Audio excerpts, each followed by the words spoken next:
प्रसादन्नगतिकुतयपि ध्येयं शुभंस्तस्य यशस्विषन्नं वन्दे गुरुश्रीचरणोरविन्दम् गौरकृपा घनीभूतं प्रभु श्रीहरिनन्दनं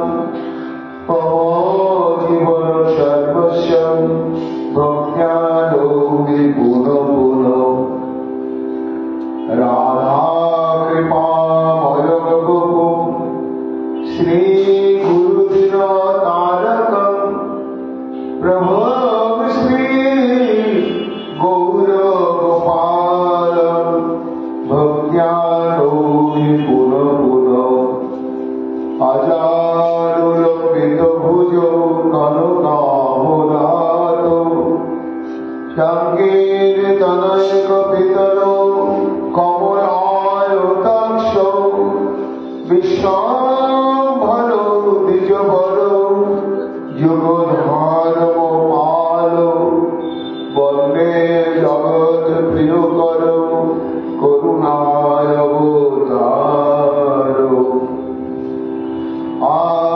आनन्दलीलामय विग्रहाय हेमावतीपच्छविशतराय तस्मै महाप्रेमरसप्रदाय चैतन्यचन्द्राय नमो नमस्ते।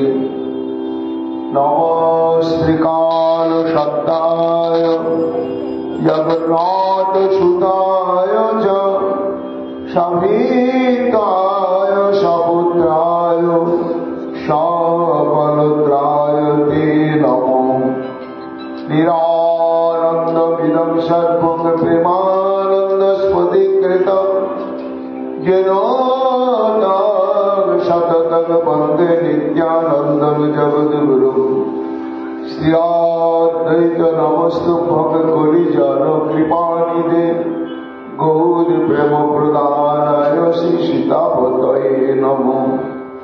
राधेश्वरूपाय गौरांग सुहृदाय च भक्तशक्ति प्रदानाय गदाधर नमोस्तुते। प्रणमामि श्रीवासं तमात्मक पंडितं मुदा श्रीगौरांग कृपापात्रं कीर्तनानन्दमानसं गौर प्रेम प्रदावैव सर्वत्र समदर्शिने नारायण सुताय च श्रीमन्नरहरये नमो।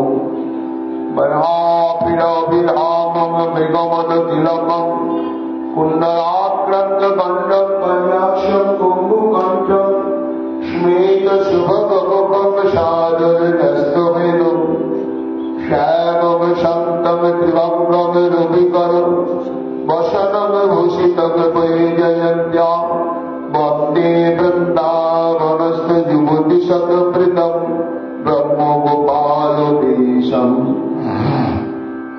नमो नलिननेत्राय वेणुवाद्य विनोदिने राधाधरसुधापनवशालिने वनवारिणे।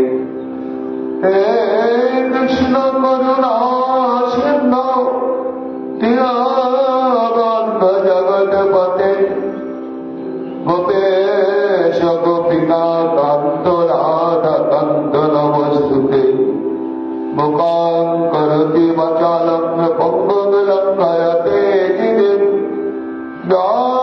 यत्कृपातमहं वन्दे परमानन्दमाधवम्। तप्तो काञ्चन गौराङ्गी राधे वृन्दावनेश्वरी वृषभानुसुते देवी तं नमामि हरिप्रिये। महाभावस्वरूपातं कृष्णप्रिया बोधियसि प्रेम मुक्तिप्रदे देवी राधिका तं नमामि। वन्दे नंद व्रज श्रीनाम पादरेणो मभेद रस यशान गुणी कथोद्गीतम पुनाति भुवनत्रयम् नमो धर्माय मोते नमो कृष्णाय वेदसे ब्राह्मणे नमस्कृत धर्मान भक्ष्य सनातनम् नारायण नमस्कृत नरं चैव नरोत्तमम् देवी सरस्वती लक्ष्म तत्त्वजाय मुदीरये वैशं वसिष्ठ नप्तारम् शब्दे तं न पौत्र कल्मषम् पराशरत्वजां वन्दे सुखदातं तपनिधिम् दशाय विष्णुरूपाय वैश्वरूपाय विष्णवे नमो वै ब्रह्मविधाय वसिष्ठाय नमो नमो आचतुर्वदन ब्रह्मा दिवाहुरपरो हरि अभालोचन शम्भो भगवान् मधुरायति यं प्रभजन्तमनुपेतमपेतकृतं दैपायन विरह कातरया जुहाव पुत्रिति तन्मया तयतर्वयो विनेदुस्तं सर्वभूतहृदय मुनिमानतस्मि या शानुभावमखिलश्रुतिसारभिकम् उदात्मदीपमुदितिशतं तमयन्तम् संसारिणं गुरुन्वयाः पुराणबुद्धं तां वैशशृणुमुपयामि गुरुं मुनिराम् योगीन्द्राय नमस्तस्मै शुकाय ब्रह्मरूपिणे संसार सर्वदुष्टं च विष्णुरतं यममुच्च तमादिदेवं करुणानिधानं तमालवर्णं श्वेतावतारम् अपारो संसार समुद्र सेतुं भजामहे श्रीभागवत स्वरूपम् श्रीमद्भागवतं नौमि अमलं पुराणं शुभम् यस्य श्रवणोऽध्ययनमात्रेण गोविन्दे लभते रतिम् निगमकल्पतरुर्गलितं फलं शुकमुखादमृतद्रवसंयुतं पिबत भागवतं रसमालय मुहुरः रसिका भुवि भावुका तुलसी कननं यत्र यत्र पद्मवनानि च पुराणपठनं यत्र तत्र सन्निहितोऽवरि तत्रैव गंगा यमुना च सिन्धु गोदावरी तत्र सरस्वती च सर्वाणि तीर्थानि वसन्ति तत्र यत्राच्युतदारुकथा प्रसंग वंशाकल्पतरुभ्यश्च कृपा सिन्धुभ्येव च पतितानां पावनेभ्यो वैष्णवेभ्यो नमो नमो जय रूप सनातन भट्ट रघुनाथ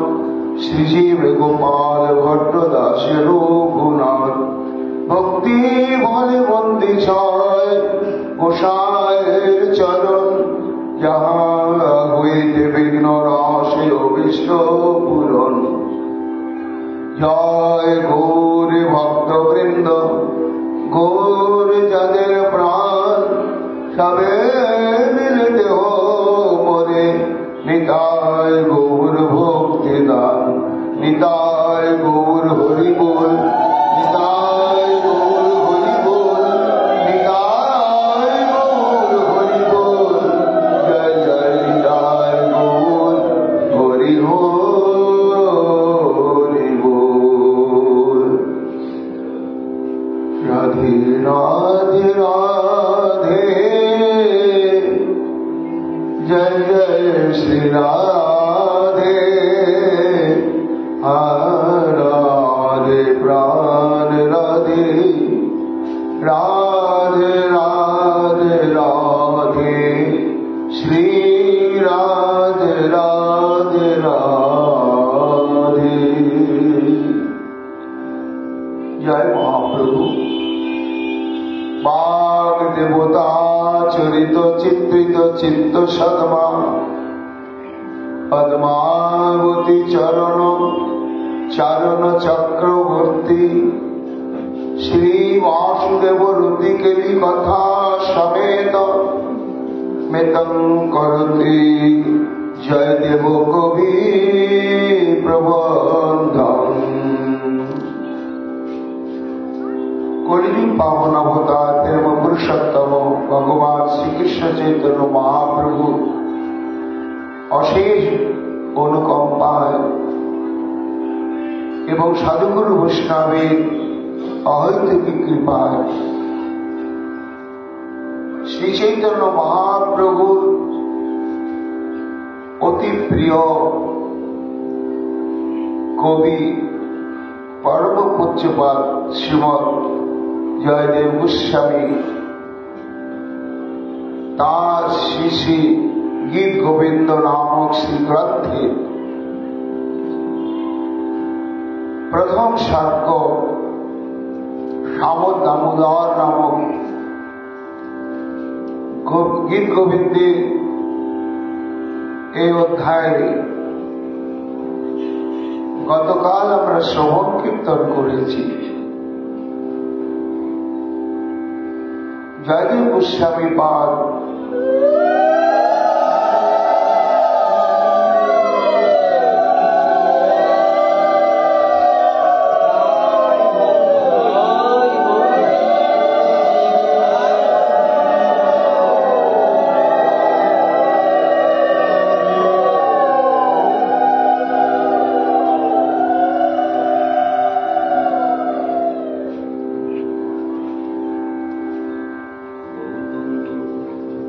লীলা স্মরণ মনন আবেশে স্ফূর্তিতে প্রাণারাধ্য শ্রী রাধা মাধবের অভিনব লীলা দর্শন এবং আস্বাদন করে তিনি লীলাতেই তন্ময়ত্ব লাভ করেন। স্ফূর্তির বিরতিতেও গোস্বামীপাদের সর্বান্তঃকরণ লীলাময় হয়ে থাকে। মাদক দ্রব্য যেমন পান করার পরে পানকারী যেমন একটা বিশেষ ভাবে আচ্ছন্ন হয়ে পড়ে, কবি জয়দেব গোস্বামীপাদের সেই অবস্থা। শুধু তাই নয়, উপচে পড়া আনন্দের উচ্ছ্বাস গতিবেগ তিনি কিছুতেই বুদ্ধিপূর্বক ধৈর্যের দ্বারা চেপে রাখতে পারছেন না। সঙ্গে সঙ্গে তাঁর অন্তঃকরণে এক অভিনব অভিলাষের উদয় হল। রাধা গোবিন্দের এই নিভৃত বিলাস পুঞ্জের এই কেলিবিলাস লীলার প্রসঙ্গটি এত এত সুমধুর, এত মাধুর্য রস সমন্বিত,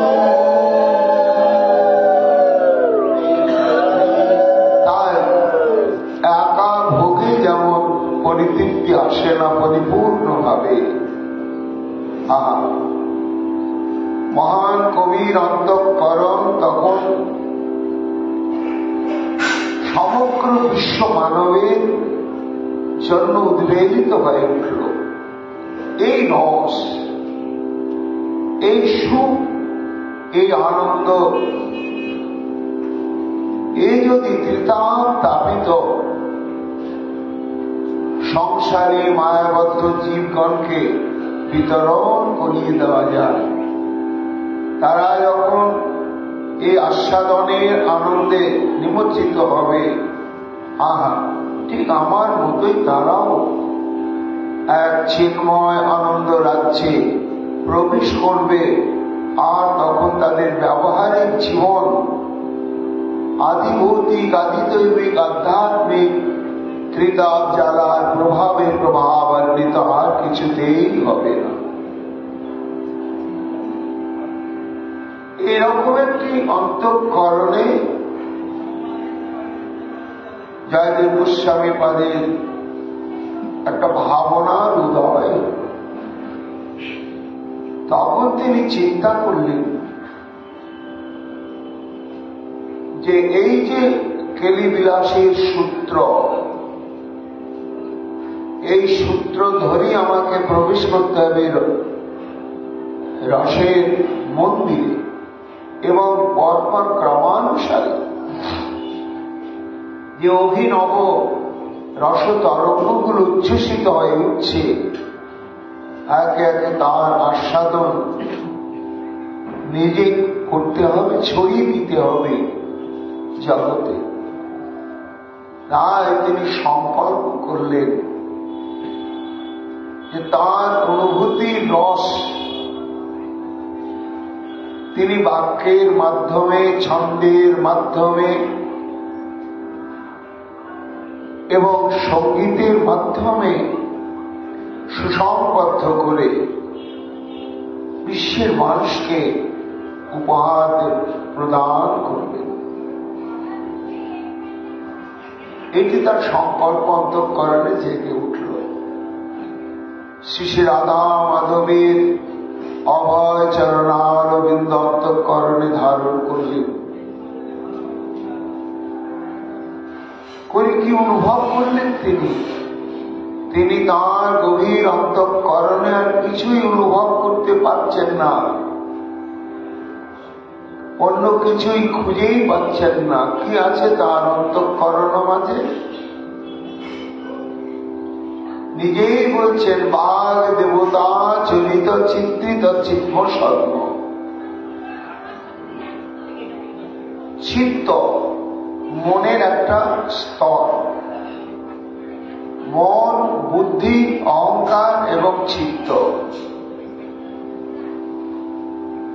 এই চারটি বিষয় নিয়ে সামগ্রিকভাবে আমরা যা মন বলি সেটা।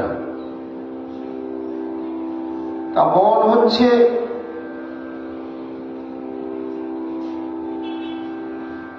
এই চারটি বৃত্তির একটি সমন্বয় অবস্থা। তার মধ্যে চিত্ত হচ্ছে স্মৃতির ভাণ্ডার। আমরা যা গভীরভাবে চিন্তন করি এবং চিন্তার যে বিষয়বস্তুটি, সেটি স্মৃতির ভাণ্ডারে যে ধরে রাখি, মনের সেই স্তরটির নামই হচ্ছে চিত্ত। রসিক কবি তিনি ভক্তিরসের সমুদ্রে নিমজ্জিত হয়ে নিজের চিত্ত মাঝে কিছুই দেখতে পাচ্ছেন না। কি দেখছেন তিনি? না, তার সমগ্র চিত্ত ভূমিটি যেন এক চিত্রের পটভূমিকা, আর সেই পটভূমিকাতে শ্রী শ্রী রাধা মাধবের অনন্ত অনন্ত অনন্ত প্রকার লীলা চিত্রিত হয়ে রয়েছে। কার লীলা? বাগ দেবতা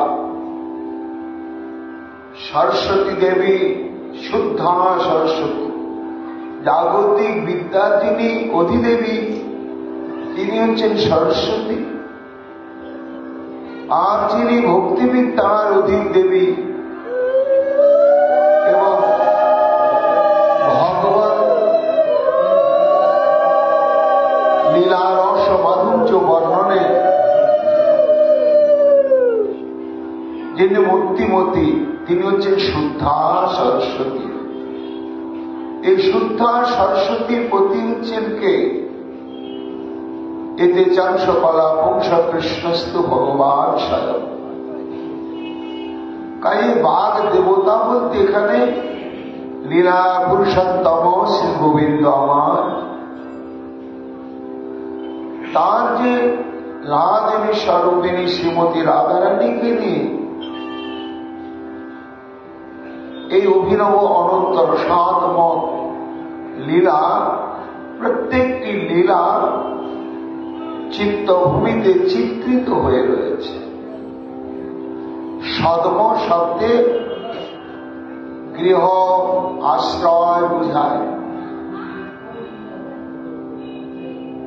কি করে হলো, কি করে সম্ভব? টিকাকার হচ্ছে সাধক যখন ভক্তি রসে একেবারে নিমজ্জিত হয়ে যায়। কোন ভক্তি? রাগ ভক্তি। আবার রাগ ভক্তির কোন রস? সম্ভোগাত্মক যে ভক্তি রস, যাকে মধুর রস বলা হয়, সেই রসে যখন চিত্ত পরিষিক্ত হয়ে যায়, তখনই স্বতঃস্ফূর্ত ভাবে প্রতিবিম্বিত হয় লীলা পুরুষোত্তম শ্রী গোবিন্দের যত যত প্রকার লীলা বিলাস আদি রয়েছে, মধুর রসাশ্রিত লীলা সব চিত্রিত হয়ে যায়।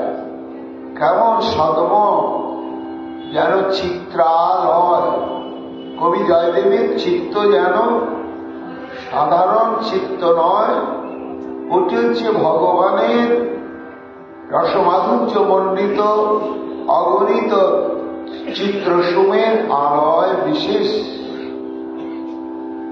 কি করে সেটি সম্ভব হল? আমি যদি মনে মনে রাধা গোবিন্দের লীলা চিন্তা করি, তো মাদৃশ জীবাধমে তো হয় না। কবির কি করে হল? সে মুখে তিনি সেটি অনুভব করে বলছেন, পদ্মাবতী চরণ চারণ চক্রবর্তী। অর্থাৎ নিজের স্বরূপটি কবি ঘোষণা করছেন যে আমি কে? না, পদ্মাবতী চরণ চারণ। পদ্মাবতী বলতে এখানে শ্রীমতী রাধারানী। রাধারানীকে পদ্মাবতী স্বরূপে আমরা কি করে অনুভব করব? না, পুরাণের উল্লেখ আছে, স্বয়ং লক্ষ্মী দেবীর অনেকগুলো নাম আছে। লক্ষ্মী, পদ্মালয়া, পদ্মা কমলা, শ্রী হরিপ্রিয়া, ইন্দিরা, লোকমাতা, মা ক্ষীরাব্দি তনয়া রমা, ভার্গবী, লোকজননী, ক্ষীরসাগর কন্যকা। এতগুলো হচ্ছে লক্ষ্মীর, মা লক্ষ্মীর নাম। তার মধ্যে একটি নাম হচ্ছে পদ্মা। তাহলে পদ্মা শব্দে যদি লক্ষ্মী হয়, পদ্মাবতী শব্দে লক্ষ্মী তো হওয়া উচিত ছিল, কিন্তু না, এখানে বধূ শব্দটি সংযোজিত হওয়াতে সর্বলক্ষ্মীময়ী স্বরূপ কোন তত্ত্বকে নির্দেশিত করা হচ্ছে। অর্থাৎ যিনি অসংখ্য অগণিত লক্ষ্মীর সমন্বয় বিগ্রহ স্বরূপ, তিনি কে? না, তিনি হচ্ছেন গৌতমী তন্ত্র ঘোষণা করলেন, দেবী কৃষ্ণময়ী প্রক্তা সর্বলক্ষ্মীময়ী সর্বকান্তি সমোহিনী পরা। শ্রীমতী রাধারানীকে বলা হচ্ছে সর্বলক্ষ্মীময়ী, অর্থাৎ অসংখ্য লক্ষ্মী মায়ের স্বরূপ রয়েছে। বৈকুণ্ঠেই অনন্ত কোটি লক্ষ্মী, মর্তে পুরাণে বর্ণিত। সমস্ত লক্ষ্মী দেবীর সমন্বয় স্বরূপ ভূত বিগ্রহ হচ্ছে আমার শ্রীমতী রাধারানী। তাই তিনি হচ্ছেন পদ্মাবতী। পদ্মাবতী চরণ চারণ চক্রবর্তী, অর্থাৎ জীবনের প্রথম অবস্থা থেকে কবি জয়দেব শ্রীমতী রাধারানীর চরণকে হৃদয়ে ধরেছেন। কেন? তিনি জানেন যে শ্রীকৃষ্ণকে প্রেমডোরে বাঁধতে গেলে কেবলমাত্র কৃষ্ণ প্রেমের দ্বারাই তাকে বাঁধা যাবে না, কিন্তু শ্রীমতী রাধারানীর চরণে যদি আত্মসমর্পণ করা হয়, রাধাগত প্রাণ হওয়া যায়, শ্রীমতী রাধারানীর যদি শুভ কৃপা দৃষ্টি প্রাপ্ত হওয়া যায়, তাহলে শ্রীকৃষ্ণকে ভজন করতে হবে না, শ্রীকৃষ্ণই তাকে খুঁজে খুঁজে তার দাসত্ব শিকারে ব্যস্ত হয়ে উঠবেন। তাই কবিবর তিনি শ্রীমতী রাধারানীর চরণে আত্মসমর্পণ করে তাই আরাধনা করতে করতে কেমন চরণ, যে চরণটি অখিল ব্রহ্মাণ্ডপতি শ্রী গোবিন্দ আমার আরাধনা করেন, তা সেই পদ্মাবতী চরণ চারণ, চারণ মানে পরিচর্যা, শ্রীমতী রাধারানীর কিঙ্করী স্বরূপে, সহচরী স্বরূপে অন্তরঙ্গ ভাবে কবিবর নিরন্তর তিনি মানসিক সেবা করতেন, এবং সেই সেবার পরিণতি হচ্ছে শ্রীমতী রাধারানীর প্রাণ ঢালা শুভ কৃপা দৃষ্টি। তাই এরকম তো অনেকেই প্রাপ্ত হয়েছেন, রাধারানীর কৃপা লাভ করেছেন, হ্যাঁ করেছেন, করছেন, করবেন, কিন্তু তাদের মধ্যে অন্যতম হচ্ছেন আমাদের জয়দেব গোস্বামী পাদ। তাই চারণ চক্রবর্তী সেই কবি জয়দেব শ্রীমতী রাধারানীর চরণে একান্তভাবে শরণাগতি প্রাপ্ত হয়েছেন, সেবানিষ্ঠা প্রাপ্ত হয়েছেন, এবং শ্রীমতী রাধারানীর অন্তঃকরণ বুঝে তার সেবা সৌভাগ্য লাভ করেছেন। করার জন্যই আজ তার অন্তঃকরণে, তার চিত্তভূমিতে শ্রী শ্রী রাধা মাধবের এই অনন্ত অনন্ত লীলা বিলাসের রসের চিত্রসমূহ চিত্রিত হয়ে উঠেছে। তাই তিনি বিশ্ব মানবের সমস্ত হৃদাতাপিত সংসারের জীবকে উদ্দেশ্য করে বললেন, ভক্তগণ, এই দেখো আমি একা ভোগে তৃপ্ত হতে পারলাম না, তাই তোমাদের জন্যই আমি এটি শব্দ ব্রহ্ম স্বরূপে, অর্থাৎ অক্ষর ব্রহ্মের আশ্রয়ে আমি এটি গ্রন্থ রূপে প্রণয়ন করছি। সে গ্রন্থে প্রতিপাদ্য বা আলোচ্য বস্তু কি? শ্রী বাসুদেব রতি কেলি কথা সমেত।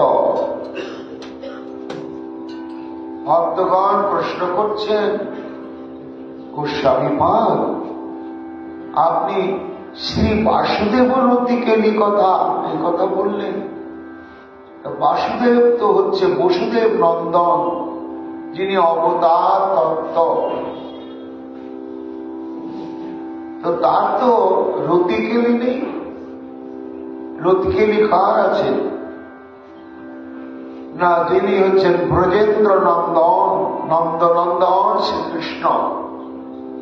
অর্থাৎ শ্রীকৃষ্ণের দুটি পরিচয়, একটি হচ্ছে বসুদেবকী নন্দন শ্রীকৃষ্ণ, আর একটি হচ্ছে নন্দ যশোমতী নন্দন শ্রীকৃষ্ণ।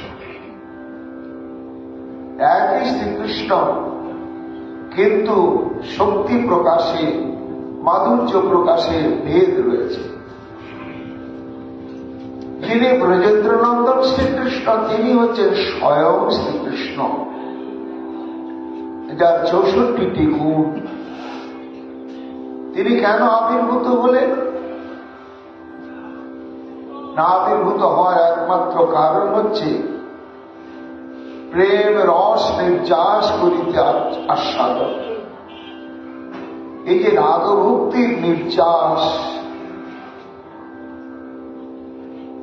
অর্থাৎ শুদ্ধ বাৎসল্যে মা যশোমতী তারণ বৎসল বন্ধন করছে কোলকেনি। শুদ্ধ সখ্যে সখা করে স্কন্ধে আলোহন, তুমি কোন বড় লোক, তুমি আমি সম। এই সখ্য প্রেমের রস নির্যাসটি কোলকেনি। প্রিয়া যদি মান করি করে বৎসন, বেদস্তুতি হইতে তবে হরে মোর মন। এটাও সেখানে নেই। এই সব হচ্ছে প্রেমের নির্যাস। সেই প্রেমের নির্যাস আস্বাদনের জন্যই স্বয়ং শ্রীকৃষ্ণ যশোদানন্দ স্বরূপে তিনি বৃন্দাবনে বা গোকুলে প্রকটিত হলেন। আর ভাগবত হতে আমরা জানতে পারি যে ধরিত্রী দেবীর যখন গাভীরূপ ধারণ করে ব্রহ্মার শরণাগত হয়ে কাঁদতে লাগলেন যে আমি পাপভারে প্রপীড়িতা, আমার একটু ব্যবস্থা করা হোক, তখন ব্রহ্মা সমস্ত দেবগণকে নিয়ে ক্ষীরোদ সমুদ্রের তটে গিয়ে পুরুষ শক্তি আরাধনা করতে লাগলেন। আর সে আরাধনা করতে করতে সমাধি প্রাপ্ত হলেন ব্রহ্মা। তখন সমাধির মধ্যে ভগবান দর্শন প্রদান করে বললেন, ব্রহ্মা, আমি অচির কাল মধ্যে মথুরা মণ্ডলে বসুদেবকীকে আশ্রয় করে ধরার ভার হরণ করবার জন্য অবতীর্ণ হচ্ছে। তিনি এলেন মথুরায় বসুদেবকীকে আশ্রয় করে। তিনি হচ্ছেন বাসুদেব, তিনি অবতার তত্ত্ব। তার অসুর মারণাদি লীলা রয়েছে, কিন্তু রতিকেলি তো নেই। রতিকেলি আছে শৃঙ্গার রস রাজময় মূর্তি ব্রজেন্দ্র নন্দন শ্রী গোবিন্দের মধ্যে। যদিও শক্তি প্রকাশে ভেদ, কিন্তু মূর্তিটি তো এক। তা এখন ভক্তগণ বলছেন যে আপনি এটা বাসুদেব রতিকেলি কথা সমেত বললেন, এই শব্দটা কানে আমাদের ঠেকলো, এটি তো ঠিক হলো না। তখন কবি বলছে, ভক্তগণ, বসুদেব নন্দনকেও বাসুদেব বলা হয়, এটা ঠিক। আবার নন্দনকেও বাসুদেব বলা হয়। কেন? তার কারণ হচ্ছে নন্দ মহারাজের পরিচয় হচ্ছে অষ্ট বসুর মধ্যে অন্যতম শ্রেষ্ঠ বসু হচ্ছেন দ্রোণ বসু। এই দ্রোণ বসুই বহুকাল ব্রহ্মার নিকটে তপস্যা করে পরবর্তীতে গোকুলে সেই নন্দ মহারাজ রূপে জন্মগ্রহণ করেন এবং তিনি পূর্ণ ব্রহ্ম সনাতন স্বয়ং ভগবানকে পুত্র রূপে প্রাপ্ত হন। এই জন্য নন্দ মহারাজ যেহেতু তার পূর্বজন্মের স্বরূপ ছিল ওই অষ্টবসুর অন্যতম বসু দ্রোণ বসু, এই জন্য বাসুদেব শব্দ এখানে স্বয়ং শ্রীকৃষ্ণকেই বোঝানো হচ্ছে। ভক্তগণ, সেই স্বয়ং লীলা পুরুষোত্তম শ্রীকৃষ্ণের যে রতিকেলি কথা সংযুক্ত আমার কর্তৃক প্রবর্তিত এই প্রবন্ধ কাকে বলা হয় না? সঙ্গীতময় যে কাব্য এবং যে কাব্যের প্রতিপাদ্য বিষয় হচ্ছে লীলা পুরুষোত্তম শ্রী গোবিন্দ আমার, তারই নামে প্রবন্ধ। এই বলেই কবি এই গীত গোবিন্দের শুভারম্ভ করলেন। যখন শুভারম্ভ হল তখন তিনি বিচার করলেন যে এই যে বাসুদেব রতিকেলি কথা, এটি তো সম্ভোগাত্মক প্রসঙ্গ। কাম ক্রোধের দ্বারা প্রভাবান্বিত মানুষ, তারা সবাইকে এটি ভগবত বুদ্ধিতে গ্রহণ করতে পারবে? তাহলে এখানে অধিকার বিচার করতে হবে। যার অধিকার জন্মেনি, অধিকার লাভ করেনি, সে যদি এটি শ্রবণ কীর্তনাদি করতে যায়, তার চিত্ত বিকার আসবেই আসবে। তা আমি যদি এই বাসুদেব রতি কেলি কথা তাদের সামনে উপস্থাপিত করি, হিতে বিপরীত হয়ে যাবে। তখন তিনি অধিকারী ভেদ বিচার করে এইবার গীত গোবিন্দের তৃতীয় অর্থাৎ 3 নম্বর শ্লোকেতে সেটি ঘোষণা করলেন। কি ঘোষণা করলেন? যদি হরিশরণে সরসঙ্গ মন, যদি বিলাস কলাস কৌতূহলম, মধুর কোমল কান্ত পদাবলীম, শ্রীনু তদা জয় দেব সরস্বতী। আমন্ত্রণ জানাই গীত গোবিন্দ আস্বাদনের জন্য, কিন্তু আমন্ত্রণের মধ্যে অধিকারী বিচারটি তিনি ঘোষণা করে দিলেন। কেমন ঘোষণা করলেন? না, ঠিক শ্রীমদ ভাগবত যখন রচনা করলেন ব্যাসমুনি, রচনা করার পরে তখন তিনি চিন্তা করলেন এই অদ্ভুত রস এটি কাদের জন্য আমি করলাম, কারা সাধন করবে? কেননা এই শ্রীমদ ভাগবতের মধ্যে দশম স্কন্ধের 29 থেকে 33 অধ্যায় পর্যন্ত সম্বোধাত্মক মহারাসলীলা বর্ণনা করা হয়েছে। আর সেখানে প্রকাশ্যভাবে দাম্পত্য জীবনে, দাম্পত্য বিলাসের যে সমস্ত কেলি মুদ্রা ক্রিয়া সবই বলেছেন সত্য। তাই এটি যদি আপামর জনসাধারণ অপরিমার্জিত বুদ্ধি জানে, তারা যদি শ্রবণ কীর্তনাদি করে, তাহলে তো ঠিক হবে না। তাই মহর্ষি কৃষ্ণদ্বৈপায়ন বেদব্যাস ভাগবতকে রচনা করার প্রারম্ভে তিনি আমন্ত্রণ জানাচ্ছেন অধিকারী বিচার করি। কি বিচার করলেন? নিগম কল্প তরুর গলিতম ফলম সুখমুখাদ অমৃত দ্রব সংযুত পিবত ভাগবত রসমালয় মুহুরহ রসিকা ভুবি ভাবুকা। আসুন আসুন, আপনারা আস্বাদনের আমন্ত্রণ জানাচ্ছি। কি আস্বাদন? একটি ফল। ফলের নাম কি? অমৃত ফল। পিবত ভাগবত রসমালয়, ভাগবত অমৃত ফল। এই ফলটি কোন গাছে হলো? কেমন ফল? বলে এর খোসাও নেই আর আটিও নেই, একেবারে সম্পূর্ণটি হচ্ছে ভেতর বাই সব রসময়। এটা কোন বৃক্ষে ফলিত হল?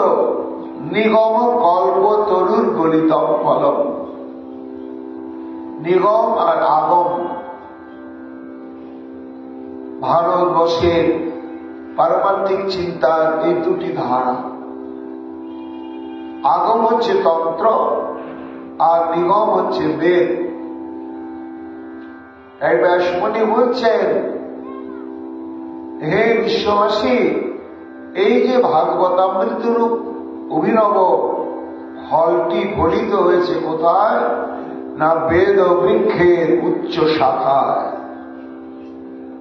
অর্থাৎ ভাগবত হচ্ছে সমগ্র বেদকে মন্থন করে তার যে চরম আস্বাদ্য বস্তু সেটি, আবার সেটি গাছ পাকা হয়ে গিয়েছে।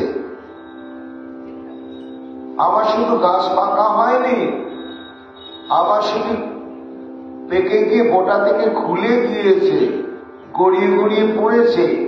কি করে খুলল? সুখমুখা, সুখ পক্ষী স্পর্শ করেছে আস্বাদন করবার জন্য, আর একটু যে ঠোকর দিয়েছে কিনা সঙ্গে সঙ্গে বোটার থেকে খুলে ভাগবত অমৃত রূপ ফলটি ডাল থেকে ডালে, ডাল থেকে ডালে গড়াতে গড়াতে এই হরধামে এসে পৌঁছেছে। আসুন, কাদের ডাকছেন? না রসিকা ভূমি ভাবুকা। হে রসিকগণ এবং হে ভাবুকগণ, আপনারা আসুন, আপনাদের জন্যই হচ্ছে এই ভাগবত অমৃত রসময় ফল। রসিক কাকে বলা হয় আর ভাবুক কাকে বলা হয়? না, রসিক হচ্ছে যারা রসজ্ঞ, আর ভাবুক হচ্ছে যারা তত্ত্বজ্ঞ। শ্রীমদ ভাগবতে আছে রস আর তত্ত্ব। তাহলে ভাগবতকে যদি আস্বাদন করতে হয় এবং আস্বাদনের ফলটা পেতে হয়, তাহলে রসজ্ঞ হতে হবে আর তত্ত্বজ্ঞ হতে হবে। এই অধিকার বিচার। যতক্ষণ তুমি রসজ্ঞ হতে না পারবে, যতক্ষণ তত্ত্বজ্ঞ হতে না পারবে, ততক্ষণ পর্যন্ত ভাগবত অমৃত ফল আস্বাদনের যোগ্যতা লাভ হবে না। এই জন্য অধিকার বিচার করে আমন্ত্রণ জানালেন ব্যাসমুনি, রসিকা ভুবি ভাবুকা। তাহলে আপামর জনসাধারণ যারা রসজ্ঞ হতে পারেননি, এখনো তত্ত্বজ্ঞ হতে পারেননি, তারা কি বঞ্চিত থাকবে? বলে তা থাকবে না। কেন থাকবে না? যাদেরকে নেমন্তন্ন করা হলো তাদের সঙ্গে যদি দু চারজন অরসিক অতত্ত্বজ্ঞ ঢুকে যায়, তা নিমন্ত্রণকারী কি করেন? বলে আপনার সঙ্গে তো এসেছে, ঠিক আছে, তারাও এই অমৃত ফল আস্বাদন করবে। অর্থাৎ নিজেরা রসজ্ঞ এবং তত্ত্বজ্ঞ যদি হতে পারা নাও যায়, কিন্তু কোন রসিক এবং তাত্ত্বিক মহাজনে অনুগত হয়ে যদি ভাগবত রস আস্বাদন করা হয়, তাহলে ভাগবত রস আস্বাদনের পরিপূর্ণ ফল প্রাপ্ত হওয়া যাবে। তাই টিকাকার বলছেন, ভক্তগণ, যেমন ব্যাসদেব এইভাবে শ্রীমৎ ভাগবত আস্বাদনের জন্য আমন্ত্রণ জানালেন রসিক আর ভাবুক, রসতত্ত্ববিদ্যা আর তত্ত্ববিদ্যা, ঠিক তেমনিও আমাদের কবি জয়দেব তিনি যদি হরি শরণে সরসম মন, আসুন আস্বাদন করবেন। কাদের? যার খিদেই নেই তাকে নেমন্তন্ন করে ভোজন করিয়ে তো লাভ নাই, তো ভোজন করতেই পারবে না। যার রসবোধ জন্মেছে, চিত্তবৃত্তি অনুভব করেছে যে আমার এই শুকনো চিত্তকে, এটিকে রসময় করতে হবে, এইরকম অভাব বোধ যাদের যাদের অন্তঃকরণে জেগেছে তাদেরকে আমন্ত্রণ জানাচ্ছেন। কেন না? প্রসঙ্গটি অত্যন্ত দুরূহ। যোগ্যতা অর্জন করে যদি আস্বাদন করা না যায়, তাহলে হিতে বিপরীত হয়ে যাবে। তাই প্রথমেই ঘোষণা করলেন এই গীত গোবিন্দকে, যখন তিনি গ্রন্থ আকারে রূপ দিতে চলেছেন, যদি হরি শরণে সরসম মন, অর্থাৎ শ্রীহরিকে স্মরণের দ্বারাই প্রতপ্ত বিশুষ্ক চিত্তবৃত্তি বা মন সরস হয় এবং শ্রীহরি স্মরণের দ্বারা, শ্রীহরি প্রসঙ্গ শ্রবণের দ্বারা, কীর্তনের দ্বারাই জীবের পরাগতি লাভ হয় আর রসাস্বাদন হয়। এটি ভাগবতের সংবাদ। আমরা জানি শ্রীমদ ভাগবতের প্রথম স্কন্ধে যখন মহারাজ পরীক্ষিতের সম্মুখে উপস্থিত হলেন পরমহংস চূড়ামণি শ্রীল সুখদেব গোস্বামী পাদ, তখন তিনি প্রশ্ন করেছিলেন, অত পৃচ্ছামি সংসিদ্ধিং যোগিনাং পরমং গুরুং পুরুষস্যেহ যৎকার্যং প্রিয় মানুষের সর্বথা। এই যোগীগণের আচার্যদেব গুরুদেব আপনার অজ্ঞাত বলে কিছু নেই, আপনি সর্বতত্ত্ববিদ্যা, আপনি কৃপা করে বলুন সংসিদ্ধি কোন সাধনকে অবলম্বন করে অনুশীলন করলে সেটাতে যথার্থ রূপে সিদ্ধি লাভ করা যায়।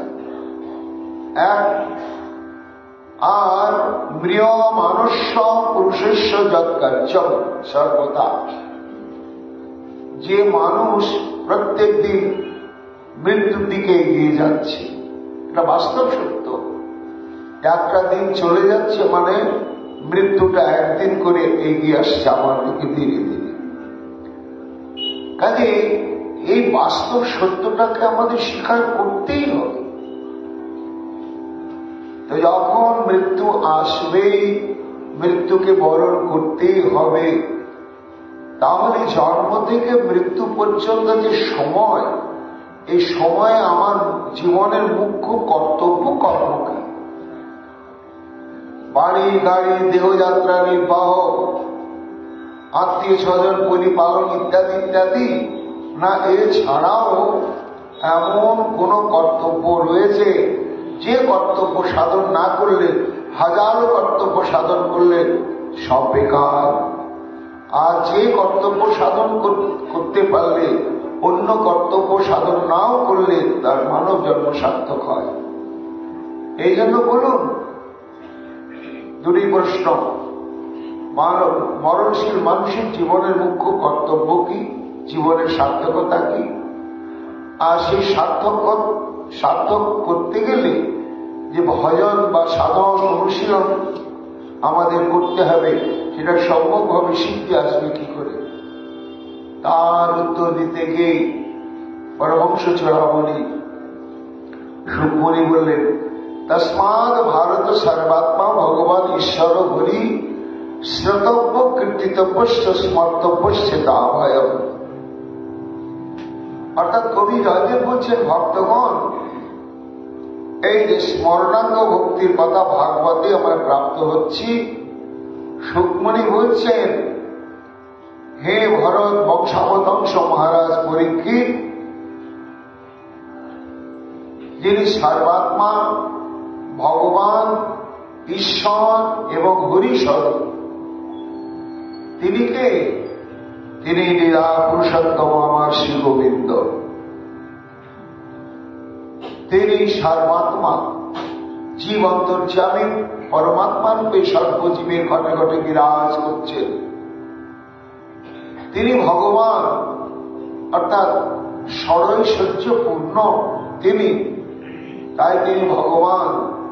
তিনি ঈশ্বর, তার অঙ্গুলি হিলনের দ্বারা সমগ্র সৃষ্টি পরিচালিত হচ্ছে। এক হলে ঈশ্বর কৃষ্ণ সব নৃত্য, যারে চলছে না চায় দইছে করে নৃত্য। আর তিনি হরি। এই যদি হরি স্মরণে এখানে বলা হয়েছে গীত গোবিন্দে, সে হরি যে আমার গোবিন্দ, এবং সেই হরির পরিচয় কি? শ্রীমন মহাপ্রভু বলছেন সনাতন গোস্বামী পাক্ষে চরিতামৃতে মধ্যে 24 পরিচ্ছেদে, হরি শব্দে নানা অর্থ দুই মুখ্যতম, সর্ব অমঙ্গল হরে প্রেম দিয়া হরে মন। তিনি কে? তিনি আমাদের লীলা পুরুষোত্তম শ্রী গোবিন্দ।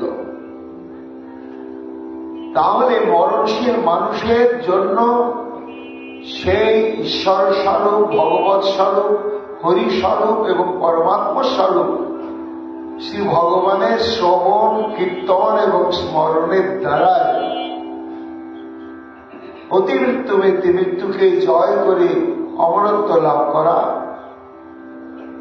সর্বপাপ থেকে বিনির্মুক্ত হওয়া, সর্বোপরি ভগবৎ প্রেমরসে এই ত্রিতাপ-তাপিত বিশিষ্ট চিত্তবৃত্তিকে সরস করে তোলার একটাই উপায়। এই জন্যই কবি বললেন, যদি হরি স্মরণে সরসং মন, যদি সেই শ্রীহরি, কোন শ্রীহরি? যিনি লীলা পুরুষোত্তম, তার কথা শ্রবণ, কীর্তন, স্মরণের দ্বারা তোমার চিত্তকে যদি তুমি সরস করতে ইচ্ছা করে থাকো ভাই, তবে এসো তুমি এই গীত গোবিন্দের আসরে। তা না হলে তোমার আশাটা বেকার হয়ে যাবে। ভক্তগণ প্রশ্ন করছে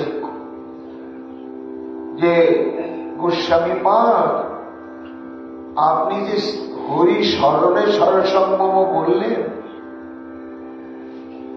তা কোনো রসালো জিনিস, যাতে একেবারে প্রচুর রস রয়েছে, সে রসালো বস্তুর সঙ্গে যদি ঠেকাঠেকি ঘটে, সংস্পর্শ ঘটে, তাহলে কি হয় না, শুকনো জিনিস সংশ্লিষ্ট হয়ে থাকার জন্য আস্তে আস্তে বসে যায়। কিন্তু বস্তুটি যদি রসালো না হয়, তাহলে একটা শুকনো জিনিসের সঙ্গে আর একটা শুকনো জিনিস যত একসাথে বেঁধে রেখে দেওয়া হোক না কেন, দুটো শুকনোই থাকবে।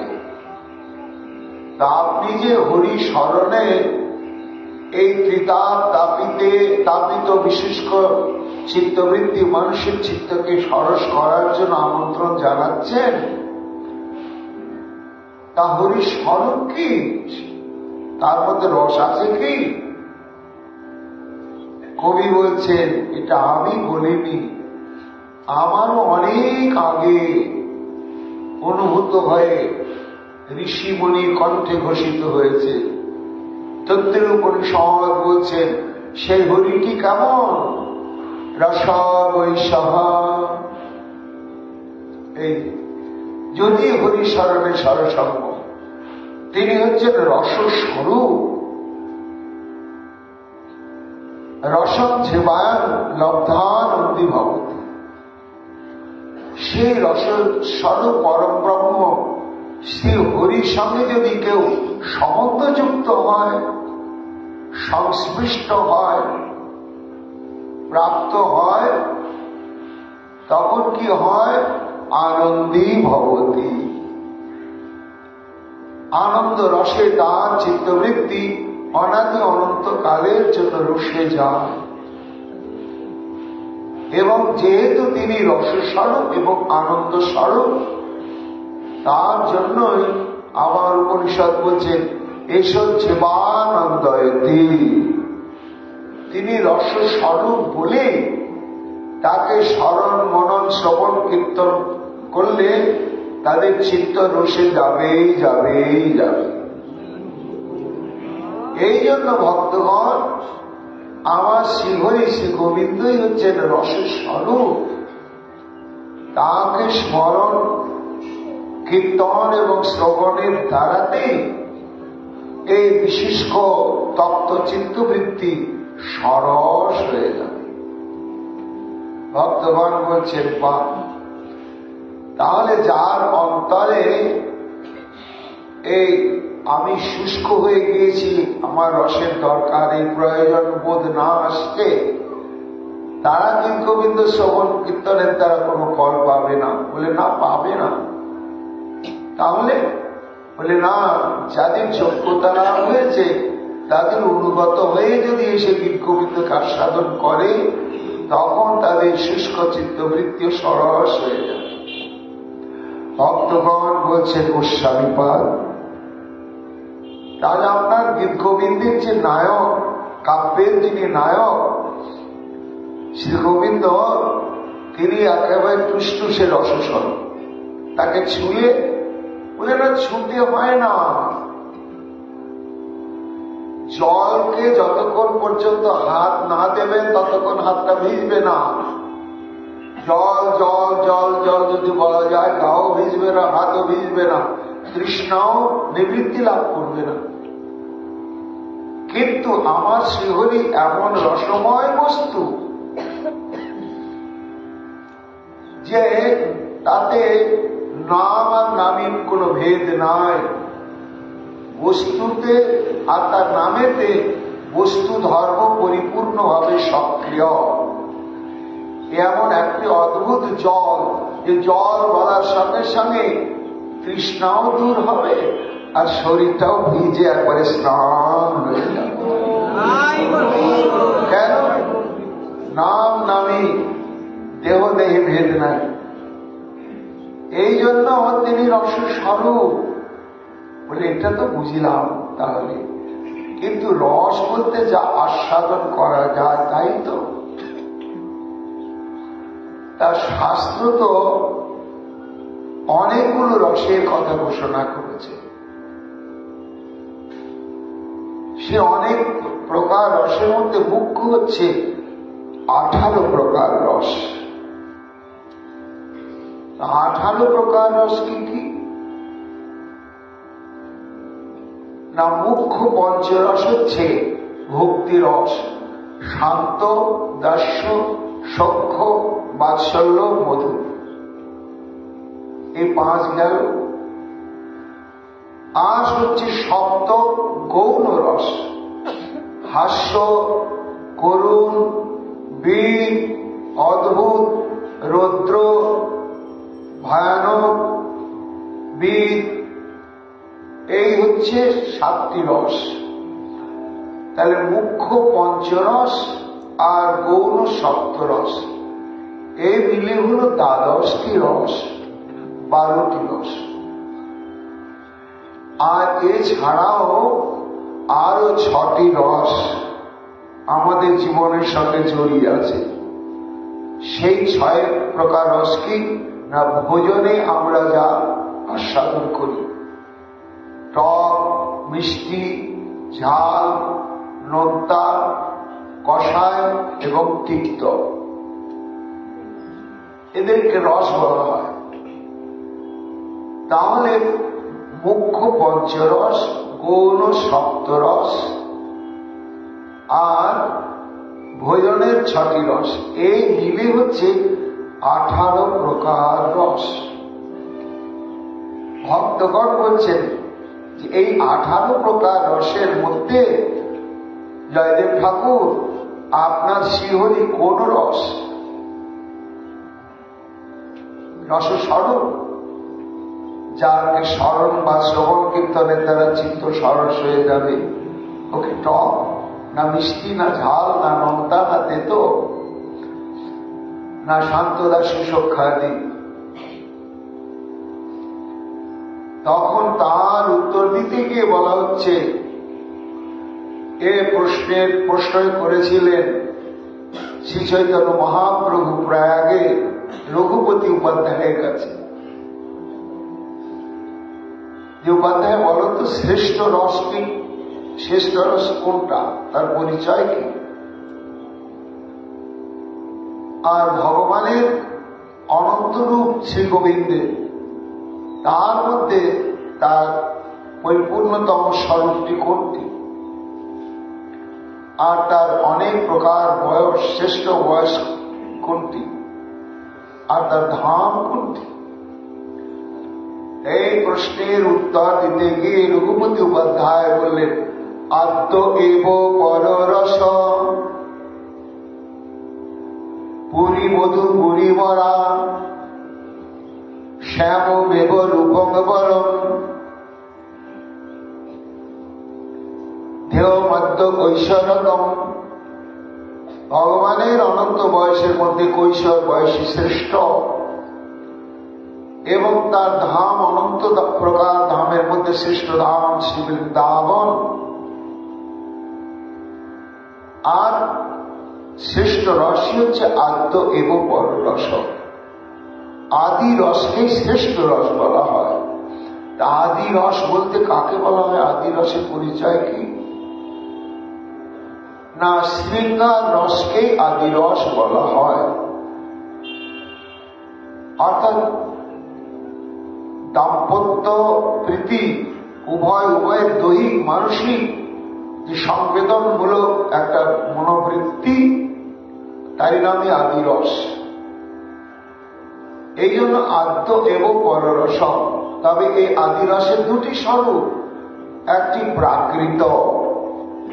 এই প্রাকৃত আদিরস কখনো সাধু ভজনের উপযোগ্য হতে পারবে না।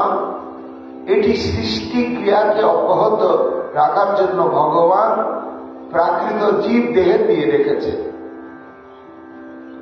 আর এর একটা নিত্য শাশ্বত স্বরূপই হচ্ছে, সেটি শ্রী ভগবানের কাছে আছে। কোন ভগবান? ব্রজেন্দ্র নন্দন আদ্যব পররস। তাই ভগবানের যে তিনি রসময়, যাকে স্মরণ মনন এবং কীর্তন করলে চিত্ত রুষে যাবে, তিনি কোন রস, কোন প্রকার রসের ঘনীভূত মূর্তি? না, আদ্যব পররস। শৃঙ্গার শ্রেষ্ঠ রসই হচ্ছে শৃঙ্গার। এই শৃঙ্গার রসের ঘনীভূত বিগ্রহ হচ্ছেন আমার গোবিন্দ। মূর্তিমন্ত শৃঙ্গার বলে এটি আপনার সিদ্ধান্তের বিচার?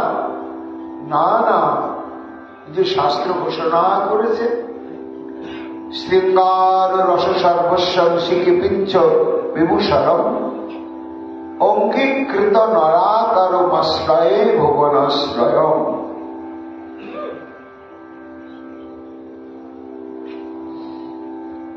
অর্থাৎ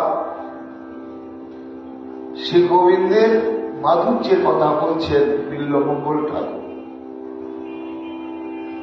শৃঙ্গার রস সর্বস্বম।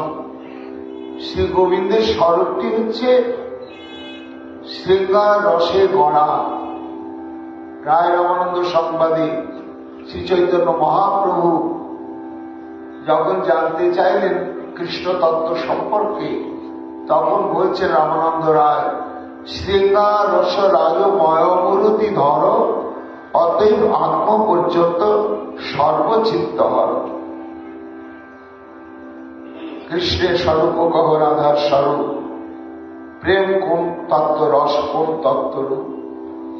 এই প্রশ্নের উত্তর দিতে গিয়ে জানালেন যে শ্রী গোবিন্দই হচ্ছেন রসময় স্বরূপ বিগ্রহ, এবং তিনি হচ্ছেন মূর্তিমন্ত শৃঙ্গার। শৃঙ্গার রস সর্বস্বম, অর্থাৎ শৃঙ্গার রসই তার সর্বসম্পত্তি। আর শিখিপিঞ্চ বিভূষণম, তার লক্ষণ কি? শ্রী গোবিন্দের চূড়াতে রয়েছে ময়ূর পুচ্ছ। ময়ূর পুচ্ছ যে ধারণ করেছেন, শৃঙ্গার তত্ত্বের সঙ্গে ময়ূর পুচ্ছের সম্বন্ধ কি আছে? আছে না। ময়ূর যখন সম্ভোগে উদ্দীপ্ত হয়ে ওঠে, তখন তার পুচ্ছগুলো বিস্তার লাভ করে এবং ছুটে আসে ময়ূরীগণ।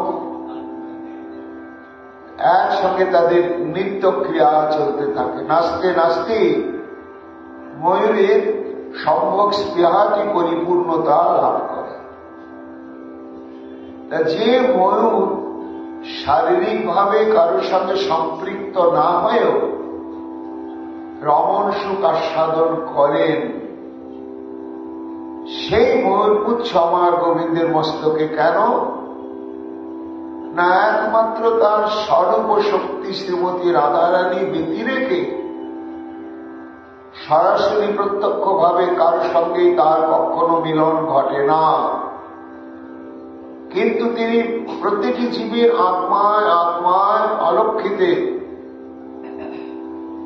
তিনি অসম্পৃক্ত রূপে রমণ সুখ আস্বাদন করে চলেছে। এই জন্য তিনি শৃঙ্গার রসের রাজময় মূর্তি, তার মস্তকে রয়েছে সিকিপিঞ্চ, অঙ্গীকৃত নারাকারম আশ্রয় ভুবনাশ্রয়, যিনি তত্ত্বত ব্রহ্মাণ্ড ভাণ্ডধর, অনন্ত কোটি ব্রহ্মাণ্ড যাতে নির্ভীত রয়েছে সেই তত্ত্বস্বরূপ তিনি আবার শৃঙ্গার রসের রাজময় মূর্তি নরাকৃতি রূপে অবতীর্ণ হয়ে এই রস আস্বাদন করছে। কাজে গোসাইজি বলছেন, ভক্তগণ, এই যে আপনারা প্রশ্ন করলেন যে স্মরণের দ্বারা, শ্রবণ কীর্তনের দ্বারা চিত্ত সরস হবে, সে যদি সরস না হয়, তো তিনি যে রসময় তত্ত্ববিশেষ স্বরূপ, তাকে চিন্তন করলে, তার কথা শ্রবণ করলে, তার কথা ভাবনা করলে চিত্ত সরস হয়ে যায়। কিসে সরস হয়? ভগবত প্রেম রসে। প্রেমের দুটি স্বরূপ, একটি হচ্ছে জড় জগতের সঙ্গে আমরা সম্বন্ধ স্থাপন করে রয়েছি, তার এই একটা স্বরূপ। আর একটি স্বরূপ হচ্ছে ভগবানের সঙ্গে প্রেম করা। আবার এই ভগবত প্রেমের স্তর বিচার রয়েছে কি না, দাস্য শঙ্খ বাৎসল্য মধুর। যেহেতু শান্ত রস, রস হলেও তাদের সেবা নেই, দাস্য থেকে সেবা শুরু হয়েছে, এই জন্য দাস্যরস, শঙ্খরস, বাৎসল্য প্রেমরস আর সম্ভোগাত্মক মধুর ভক্তি রস। তার মধ্যে শ্রেষ্ঠ কোনটি না, সর্বশ্রেষ্ঠ রসই হচ্ছে মধুর রস বা শৃঙ্গার রস। এটি আমাদের আরাধনার বস্তু, দাস্য নয়, শঙ্খ নয়। তাহলে কি এগুলো বাদ? বলে না, বাদ থাকবে না। যেমন আকাশাদের গুণ যেমন পরপর ভূতে এক হইতে ক্রমে বাড়ে পঞ্চ পৃথিবীতে,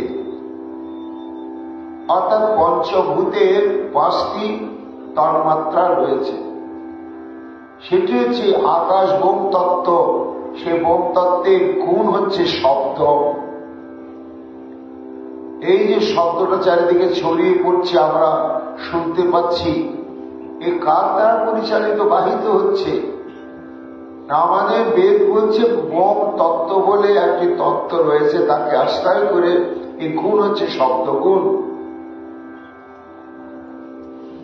তারপরে হচ্ছে গিয়ে বায়ু তত্ত্ব। এই বায়ু তত্ত্বের মধ্যে বোম তত্ত্বের শব্দগুণটাও আছে।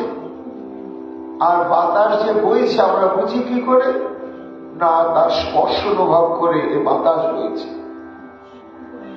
তার বাতাসের মধ্যে বোম তত্ত্ব, আকাশ তত্ত্বের গুণটাও রয়েছে, আর বাতাসের গুণটাও রয়েছে। তার পরবর্তী তত্ত্ব হচ্ছে তেজ তত্ত্ব। তেজ তত্ত্বের মধ্যে 3টি গুণ বর্তমান: আকাশ তত্ত্বের শব্দগুণ, বাতাস তত্ত্বের স্পর্শ গুণ, আর অগ্নিকে দেখা যায়। বাতাসকে দেখা যায় না, শব্দকে দেখা যায় না, কিন্তু অগ্নিকে দেখা যায়। এই জন্য অগ্নির গুণ হচ্ছে দৃশ্য। দৃশ্য গুণ সম্পন্ন অগ্নি হলেও তার মধ্যে 3টা গুণ রয়েছে। তার পরবর্তী উপাদান হচ্ছে অতত্ত্ব, যাকে আস্বাদন করা যায়। তা আমাদের বৈদিক বিজ্ঞান বলছেন যে এই রসতত্ত্ব, অতত্ত্ব, অতত্ত্বের মধ্যে আকাশের গুণ বর্তমান, বাতাসের গুণ বর্তমান, অগ্নির গুণ বর্তমান, এবং তার যে আস্বাদনীয়তা, এটা অতত্ত্বে সেটা রয়েছে। সর্বশেষ হচ্ছে গিয়ে ক্ষিতি। ক্ষিতির নিজস্ব গুণ হচ্ছে গন্ধ, কিন্তু গন্ধ হলেও তার মধ্যে আকাশের গুণ, বাতাসের গুণ, অগ্নির গুণ এবং অতত্ত্বের গুণ তাতেও বর্তমান। এই জন্য গুণাধিক্যে যদি বিচার করা হয়, তাহলে বোম তত্ত্ব বা আকাশ তত্ত্বের চাইতে সর্বশ্রেষ্ঠ তত্ত্ব হচ্ছে কৃতি। ঠিক তেমনি মহাজন বলছেন যে দাস্যের চাইতে শ্রেষ্ঠ সখ্য, সখ্যের চাইতে শ্রেষ্ঠ বাৎসল্য, বাৎসল্যের চাইতে শ্রেষ্ঠ হচ্ছে গিয়ে মধুর। আর মধুর মধ্যে দাস্য রয়েছে, সখ্য রয়েছে, বাৎসল্য রয়েছে, এবং মধুর যেটি নিজস্ব গুণ সেই গুণটাও তার মধ্যে রয়ে গেছে। এই জন্য ভক্তি রসের মধ্যে সর্বশ্রেষ্ঠ রসই হচ্ছে গিয়ে মধুর ভক্তি রস। আর এই মধুর ভক্তি রসটি হচ্ছে আমাদের সাধ্য বস্তু। তা সেই শৃঙ্গার রসের ঘনীভূত মূর্তি হচ্ছেন আমার শ্রী গোবিন্দ। তিনি আশ্রয় করেছেন, কি আশ্রয় করেছেন, কোন স্বরূপে? বলে নরাকৃতি, রক্তে মাংসে ভরা মরণশীল মানুষের মতন হয়ে শ্রী গোবিন্দ আমার বৃন্দাবনে আবির্ভূত হয়েছেন। কিন্তু তত্ত্বে তিনি ভুবনাশ্রয়ম। কোন স্বরূপে তিনি অবতীর্ণ হলেন? শৃঙ্গার রস সার সর্বস্বম। এই জন্য কবি জয়দেব বলছেন যে এই যে শৃঙ্গার রসের রাজময় মূর্তি, এই যে শৃঙ্গার রসরাজ যত আছে রসগণ, তাহার সর্বস্ব ধন আশ্রয় লইনু এই কাজ। আর শুধু তাই নয়, কবি বলছে ভক্তগণ এই রাধা গোবিন্দের রতিকেলি লীলা রসকথা শ্রবণে জীবনের সার্থকতা, আর শ্রবণের জন্য অনুরাগী হওয়াতে জীবনের চরম সার্থকতা।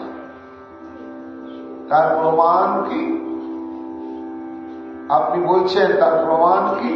গোস্বামী পাল বলে মধ্যস্থ শ্রী ভাগবত পুরাণ,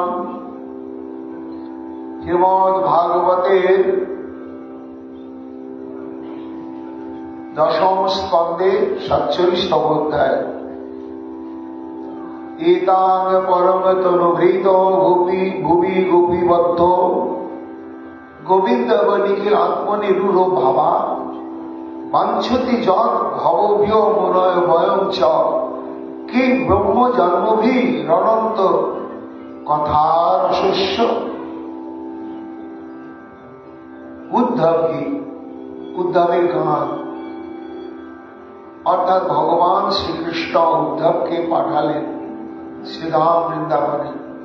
যা উদ্ধব, আমি তো যেতে পারছি না, আর যেতে পারবো কিনা অনিশ্চিত, কিন্তু আমি এখানে খুব কষ্টের মধ্যে দিন যাপন করছি। কেন? তাদের কথা চিন্তা করে। তারা কারা? প্রথম হচ্ছে আমার পিতামাতা, আর দ্বিতীয় হচ্ছে গোপীগণ। তা পিতামাতার চাইতে গোপীগণের যে বিরহ, সে বিরহ ভাষায় বর্ণনা করা আমার পক্ষে সম্ভব নয়। উদ্ধব, তারা আমার এই বিরহ ব্যাধিতে মরণ উন্মুখ হয়ে রয়েছে, মরেই যেত, কিন্তু মরতে পারছে না। কেন পারছে না জানো? ওই যে আমি বৃন্দাবন থেকে যেদিন অক্রুরের রথে চলে আসি, সেই দিন তাদের অবস্থা মরণাপন্ন হয়ে গিয়েছিল। তো তাদেরকে বাঁচিয়ে রাখার জন্য আমি একটি কৌশল অবলম্বন করেছিলাম। তো সেই কৌশলটি হচ্ছে, আমি তাদেরকে বলেছিলাম যে গোপীগণ চিন্তা করো না, আজ যাচ্ছি তো, আমি খুব শীঘ্রই আসব, আবার তোমাদের সঙ্গে যেমন ছিলাম অমনিই থাকব। আসবে তো? অবশ্যই আসবে। এই যে আমি বৃন্দাবনে আসব, এই যে প্রতিশ্রুতিটা দিয়ে এসেছি, এই প্রতিশ্রুতির জন্যই তারা মরণকে বরণ করতে পারছে না। আমার এই তীব্র বিরহ জ্বালা সহ্য করেও তারা বেঁচে আছে। কিন্তু যেভাবে বেঁচে আছে এটা ভাবতে গেলে আমার জীবনটাও যেন সংকটময় হয়ে উঠছে। তাই এই মুহূর্তে প্রয়োজন তাদের এই বিরহ পীড়ার একটুখানি উপশম ঘটান। তাই তো তুমি যাও, গিয়ে তাদের এই বিরহ ক্ষতে একটু প্রলেপ দিয়ে এসো। কি প্রলেপ দেবে? তোমার বুদ্ধিবৃত্তি বা জ্ঞানের থেকে উদ্ধৃত কোন উপদেশের দ্বারা নয়, মত সন্দেশই আমার কথার দ্বারা। যাও, দেরি করো না। উদ্ধবকে পাঠালেন সান্ত্বনার জন্য। এ একটা উদ্দেশ্য। আর একটা উদ্দেশ্য হচ্ছে উদ্ধব হচ্ছে জ্ঞান মিশ্রা ভক্তির সাধক। এই যে নিষ্কাম প্রেমভক্তি, অহৈতুকী প্রেমভক্তি, নির্গুণা প্রেমভক্তির যে স্বরূপ কি, তার শ্রেষ্ঠত্ব কোথায় উদ্ধব জানে না, বুঝে না, এবং যুক্তি তর্কের দ্বারা তাকে বুঝানো যাবে না। একটা উপায় হচ্ছে প্রত্যক্ষভাবে তাকে উদাহরণ সামনে তুলে ধরে দেখানো। তাই ভগবান শ্রীকৃষ্ণ মনে করলেন যে উদ্ধবকে যদি রাগ ভক্তি রসে ডুবাতে না পারি, তাহলে উদ্ধব তো বুঝতে পারবে না গোপী তত্ত্ব, রাধা তত্ত্ব। আর আমি তো কখনো আর বৃন্দাবনে যাব না। কিন্তু যখন রাধা বিরহের চিত্ত আমার ব্যাকুল হয়ে উঠবে, কার গলা ধরে একটু কাঁদবো আমি? না আমার জীবন সঙ্গী এখন উদ্ধব। সে উদ্ধব যদি ব্রজের প্রেমের সঙ্গে পরিচয় লাভ না করে, তাহলে আমাকে সে অনুভব করতে পারবে না পরিপূর্ণভাবে। যার জন্য ব্রজের যে রাগ ভক্তির স্বরূপ, এই স্বরূপটি জানানোর জন্য ভগবান উদ্ধবকে বৃন্দাবনে পাঠালেন। এবার নন্দ মহারাজের কাছে গিয়ে উপস্থিত হলেন। কতটা তো বুঝতে পারলেন যে বাৎসল্য প্রেমের স্বরূপটা কি। উদ্ধব তখন অনুভব করলেন, ছি ছি ছি ছি, এই বৃন্দাবন, এই বৃন্দাবনের প্রেম, এই প্রেমভূমিতে আমি কিনা রথে চড়ে এসেছি। আমার এই প্রেমভূমিতে রথে চড়ে আসা উচিত হয়নি। আমাকে দণ্ডি দিতে দিতে মথুরা থেকে বৃন্দাবনে আসা উচিত ছিল। কাঁদতে লাগবে। তারপরে যখন ব্রজগোপীদের সান্নিধ্য লাভ হল এবং ব্রজগোপীগণের অপার অনুকম্পায় শ্রীমতী রাধারানীর সান্নিধ্য যখন লাভ হল, তখন এই যে কৃষ্ণ প্রেমের যে কি স্বরূপ, আর তাদের যে গোবিন্দের প্রতি যে কি প্রেমের গভীরতা, এটি একেবারে সর্বান্তঃকরণে উদ্ধব অনুভব করলেন। অনুভব করার পরে শ্রীকৃষ্ণের কথিত সংবাদই তাদের কাছে পরিবেশন করে সান্ত্বনা দিলেন। মাত্র একদিন দুদিনের জন্যই শ্রীকৃষ্ণ পাঠিয়েছিলেন বৃন্দাবনে, কিন্তু তিনি থাকলেন 10 মাস। যখন ফিরে আসছেন মথুরায়, তখন আর তিনি চুপচাপ থাকতে পারলেন না। গলা ছেড়ে প্রশস্তি, গোপীগণের প্রশস্তি গান গাইতে শুরু করলেন। বন্দে নন্দ ব্রজস্ত্রীণাং পাদরেণমভিনশ যশাঙ্ঘরি কথোদ্গীতম পুনাতি ভুবনত্রয়। বন্দে নন্দ ব্রজস্ত্রীণাং পাদ রেণু, রেণু শব্দটি প্রয়োগ করলেন। রেণু মানে একটা রেণু কণা। ব্রজগোপীগণের চরণের যে ধুলো, সে ধুলোর একটি মাত্র ধুলো কণাকে আমি বন্দনা করি। কেন না, তাদের একাধিক কণার বন্দনা করার যোগ্যতা আমার নেই, আবার বন্দনা না করেও থাকতে পারছি না।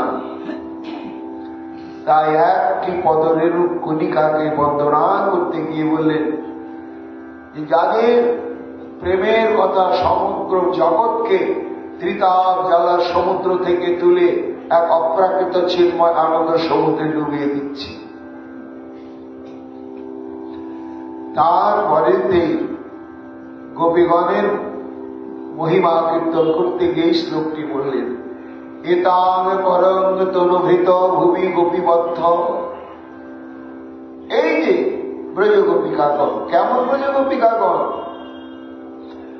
না, এদের যদি বৈশিষ্ট্য বিচার করা হয় তাহলে শূন্য। কেন না, এরা জাতিতে ব্রাহ্মণী নয়, গোয়ালা, আবির, এবং তদানীন্তন ভারতবর্ষে আবির জাতিটি একটা উঁচু শ্রেণীর মধ্যে মর্যাদা পেত না।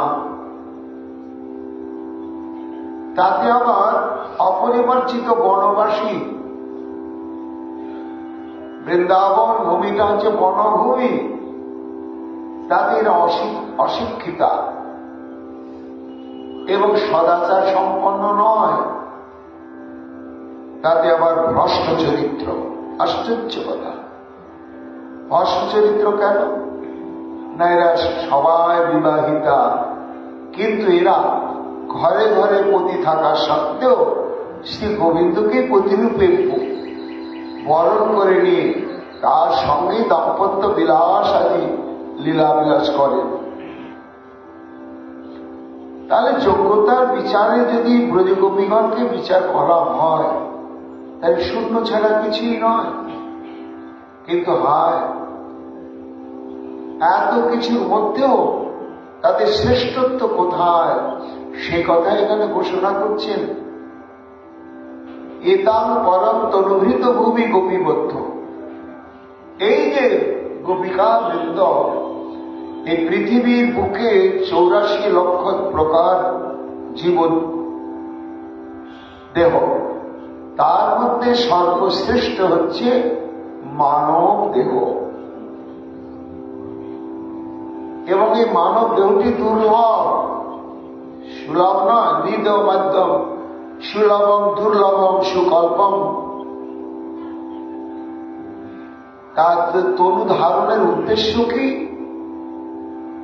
না, কৃষ্ণানুশীলন।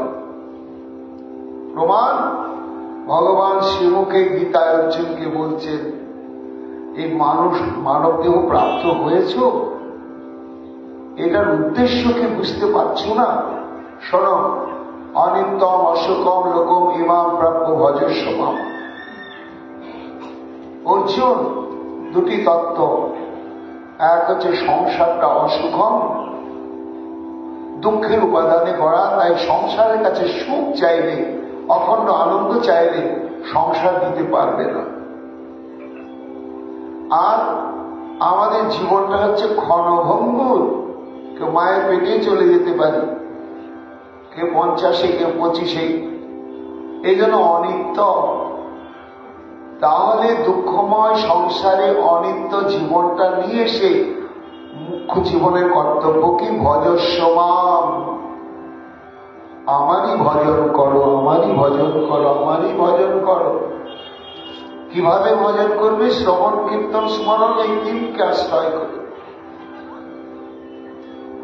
তাহলে ভগবান শ্রীকৃষ্ণের এই বাণীতে আমরা জানলাম যে মানব দেহ ধারণের উদ্দেশ্য কি না, একমাত্র কৃষ্ণানুশীলন, গোবিন্দকে ভালোবাসা, এবং সমগ্র জীবনের সর্বেন্দ্রিয়ের অখিল কর্ম প্রচেষ্টাই হচ্ছে শ্রী গোবিন্দের প্রসন্নতা বিধান করা। আর এরকম কে করলেন না, ওই দেখো ব্রজগোপিকা। এই উদ্ধব গান গাইছে বিদায়ের মুহূর্তে, এতাম পরম তনুভৃত ভূমি গোপীবদ্ধ। এই যে ব্রজ গোপিকা বৃন্দ,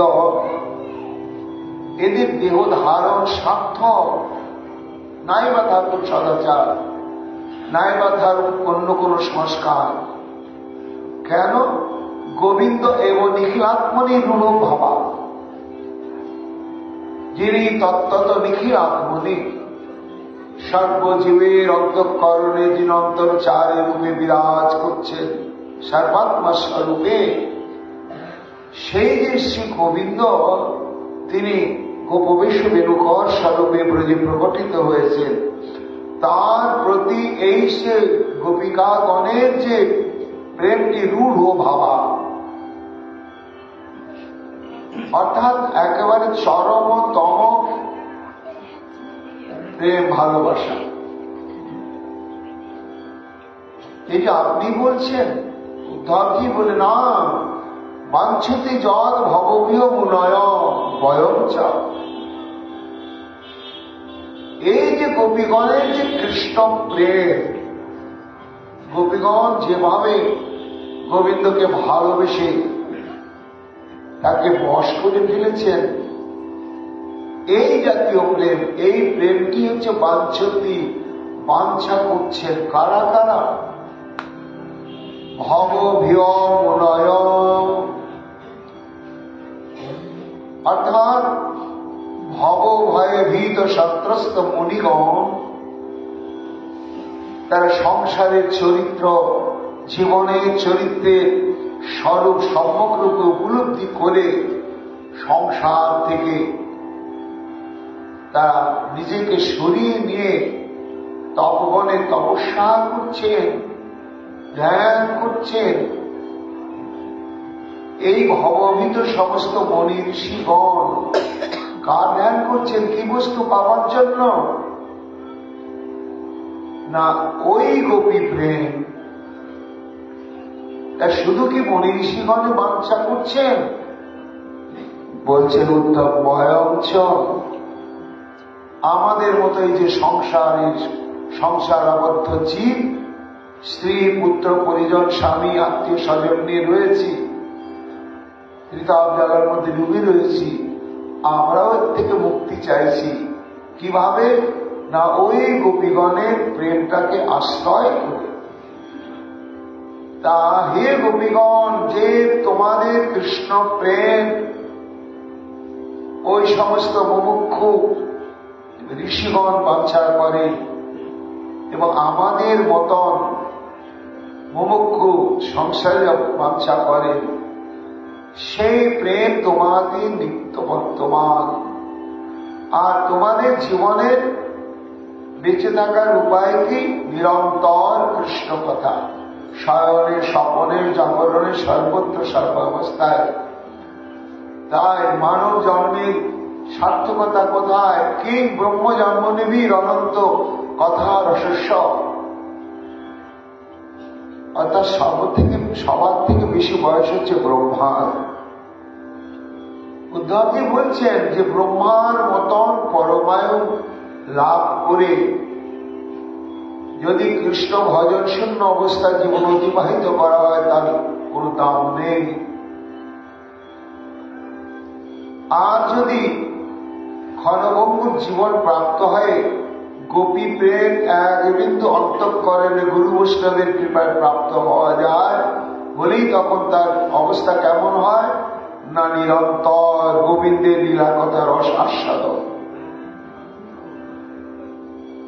এই জন্য লীলা কথা রস আস্বাদন, শ্রবণ কীর্তন স্মরণ বিহীন যে জীবন, সেই জীবন ব্রহ্মার জীবন হলেও সেটি মূল্যহীন, তার কোনো সার্থকতা নেই। এই জন্যই কবি জয়দেব বলছেন, ভক্তগণ, এই স্মরণাঙ্গ ভক্তি অনুশীলন করাই হচ্ছে মানব দেহধারী প্রত্যেকটি জীবের অবশ্য কর্তব্য।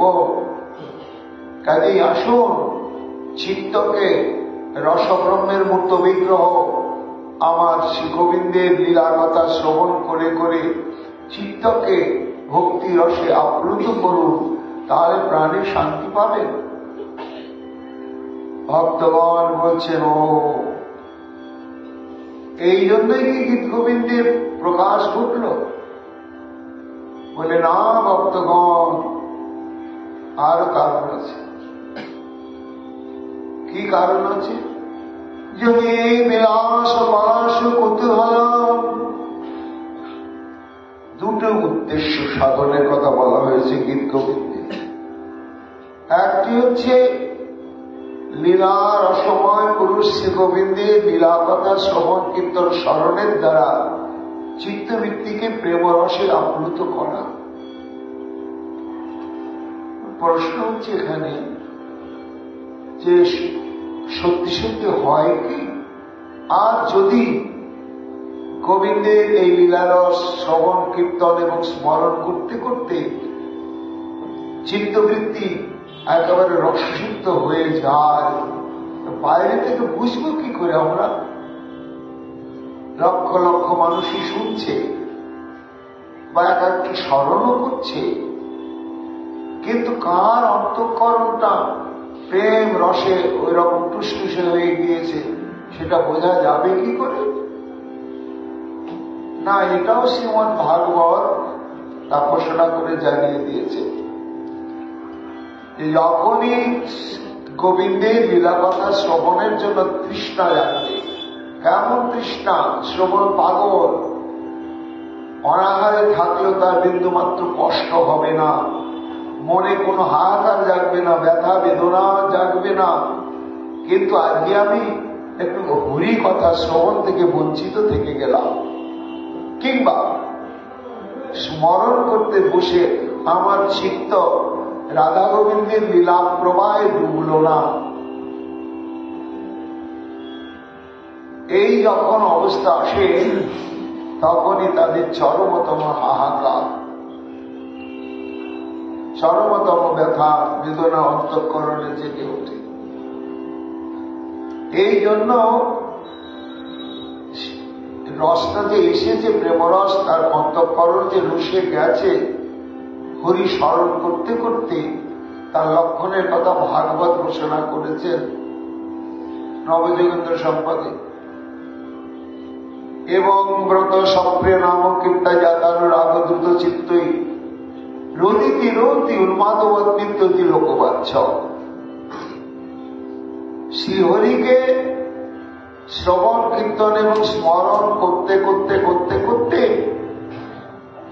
শুকিয়ে যাওয়া বিষয় প্রতপ্ত চিত্তবৃত্তি যখন কৃষ্ণ প্রেম ভক্তি রসে সরস হয়ে যাবে, তখন সে থামতে পারবে না। তার মধ্যে এই সমস্ত লক্ষণগুলো প্রকাশ হবে, তখন জানা যাবে এই অন্তঃকরণটা প্রেমরসে বসে গিয়েছে। সেটি কি না? এবং ব্রত সপ্রিয় নাম কীর্তা জাতানুরাগ, শ্রবণ কীর্তন করতে করতে যখন শুদ্ধ রাগ অন্তঃকরণ উদয় হয়ে গেল, তখন একা একাই হাসবে কারণ ছাড়া। হাস্যতি রোদিতি, ফুপি ফুপি কাঁদবে, রৌতি গলা ছেড়ে চিৎকার করে কাঁদবে, এবং হাসবে কাঁদবে চিৎকার করবে। উন্মাদবৎ নৃত্যতি, নাচবে লোকবাচ্ছ। সাধারণ মানুষের তত্ত্ব বুঝতে পারবে না, মনে করবে যে ও উন্মাদ ব্যাধিতে আক্রান্ত হয়ে গিয়েছে। কিন্তু না, ওটাকে উন্মাদ ব্যাধি বলা হয় না, শাস্ত্রটাকে বলা হয় দিব্য উন্মাদ অবস্থা। তা এই জন্য হরি স্মরণের দ্বারা চিত্ত সরস হবে। আর তার সঙ্গে সঙ্গে আরো একটি তোমার অন্তঃকরণে কৌতূহল জাগাতে হবে। সে কি কৌতূহল? যদি বিলাস পলাশ কুতূহলম। এই গীত গোবিন্দ শ্রবণের দুটি যোগ্যতা। একটি হচ্ছে হরিকথা দ্বারায় আমার চিত্ত সরস হবে, এই দৃঢ় বিশ্বাসে ব্যাকুল হয়ে শ্রবণ তৎপর সেই সম্পর্কাত্মক লীলা শোনার জন্য। দ্বিতীয় হচ্ছে কৌতূহল, এই যে রাধা গোবিন্দের যে বিলাস মিলন এ সম্ভব, এ অনেক রস আছে, এখানে তো বিষয় রয়েছে, সেটা এমনি এমনি জানা যাবে না। এই গীত গোবিন্দের কথা শ্রবণ করতে করতে করতে করতে করতে লীলা পুরুষোত্তমের কৃপাতে অন্তঃকরণে সেটি ভেসে উঠবে। তাই বিলাস কলাসী কুতূহলম, এই বিলাস কাকে বলা হয়, কলাই বা কাকে বলা হয়? হে মহামান্য কবি জয়দেব, শোনো, বিলাস হচ্ছে, যেহেতু শ্রী গোবিন্দের একটি স্বরূপ সম্পর্কে ঘোষণা করা হয়েছে, রায় কহে কৃষ্ণ হন ধীর ললিত, নিরন্তর কাম ক্রীড়া যাহার চরিত। শৃঙ্গারের মূরতি শ্রী গোবিন্দের স্বরূপ হচ্ছে ধীর ললিত নায়ক, আর ধীর ললিত নায়কের বৈশিষ্ট্য হচ্ছে নিরন্তর তিনি কাম ক্রীড়া তৎপর থাকেন।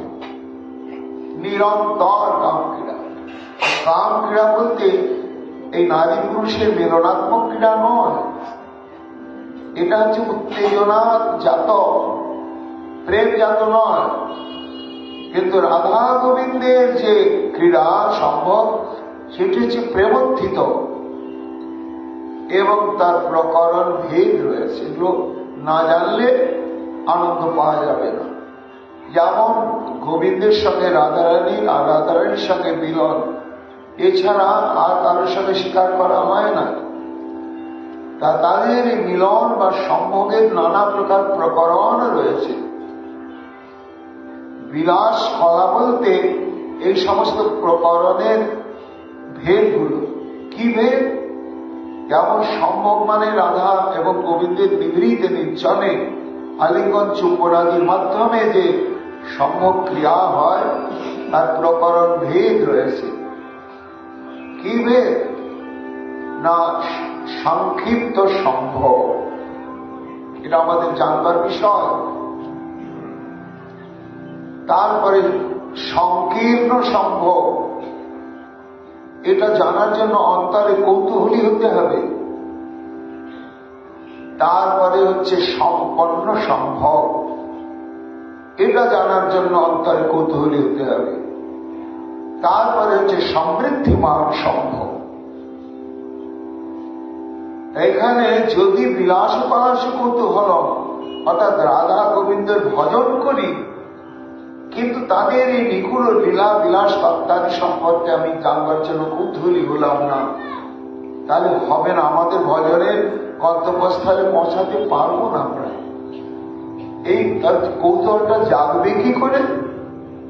বলে যাদের জেগেছে, যারা নিরন্তর এই অনুশীলন করে চলেছেন, তাদের সঙ্গ করতে করতে, তাদের বাতাস গায়ে লাগাতে লাগাতে অযোগ্য ব্যক্তির অন্তঃকরণেও এই কৌতূহলটা জাগবেই জাগবে। নিতাই তা এই বিলাস কলা। আবার এই সংক্ষিপ্ত সম্ভোগ হচ্ছে 8 প্রকার। সংকীর্ণ সম্ভোগ 8 প্রকার, সম্পন্ন সম্ভোগ 8 প্রকার, আর সমৃদ্ধিমান সম্ভোগ এই 4 আসতে 32 প্রকার হচ্ছে সম্ভব কলা। এটাকে জানার জন্য কৌতূহল আমাদের অন্তঃকরণে আনতে হবে। সেটা মিটবে এই গীত গোবিন্দ শ্রবণ করতে করতে। তারপরে যে রাধারানীর সঙ্গে গোবিন্দের বিলাসকে বিলাস বলা হয়, চন্দ্রাবলী, ললিতা, বিশাখা ইত্যাদি সখীগণের সঙ্গে গোবিন্দের যে মিলন, সেটাকে বিলাস বলা হয় না। কেননা তাদের মধ্যে পূর্ণতা নেই।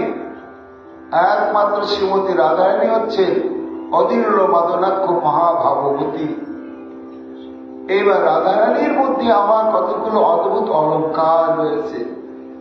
রাধারানীকে বুঝতে গেলে এবং সে ভাবকে আশ্রয় করে গোবিন্দকে বুঝতে গেলে এই তত্ত্বগুলো আমাদের জানা দরকার। সে 20 প্রকার অলঙ্কার কি? হাব, ভাব, ভেলা,